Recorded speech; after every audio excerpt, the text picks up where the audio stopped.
क्या आप जानते हैं वाचा के संदूक में क्या क्या रखा गया था? वाचा का संदूक परमेश्वर की उपस्थिति का प्रतीक था। पर क्या आप जानते हैं इसमें रखी तीन चीजें क्या सिखाती हैं?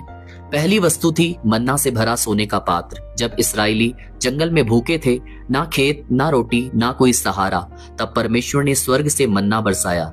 यह सिर्फ भोजन नहीं था, यह गवाही थी परमेश्वर अपने लोगों की जरूरत को चमत्कार से पूरा करता है। जहां रास्ता नहीं होता, वहां परमेश्वर प्रावधान बन जाता है। दूसरी वस्तु थी हारून की लाठी, जो सूखी होने के बाद भी फूल गई थी। यह चमत्कार तब हुआ जब लोगों ने परमेश्वर की चुनी हुई अगुवाई पर सवाल उठाया।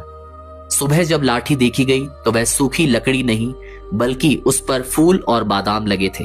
इसका अर्थ था, जिसे परमेश्वर चुनता है उसे जीवन, अधिकार और सामर्थ्य देता है। अगर परमेश्वर ने आपको चुना है तो सूखी हालत भी खिल उठेगी। तीसरी वस्तु थी 10 आज्ञाओं की पत्थर की पट्टियां।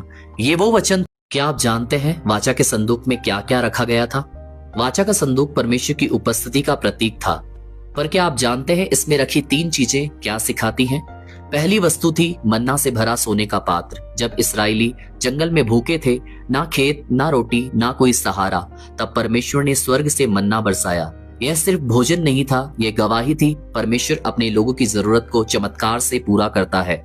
जहां रास्ता नहीं होता, वहां परमेश्वर प्रावधान बन जाता है। दूसरी वस्तु थी हारून की लाठी, जो सूखी होने के बाद भी फूल गई थी। यह चमत्कार तब हुआ जब लोगों ने परमेश्वर की चुनी हुई अगुवाई पर सवाल उठाया। सुबह जब लाठी देखी गई तो वह सूखी लकड़ी नहीं, बल्कि उस पर फूल और बादाम लगे थे।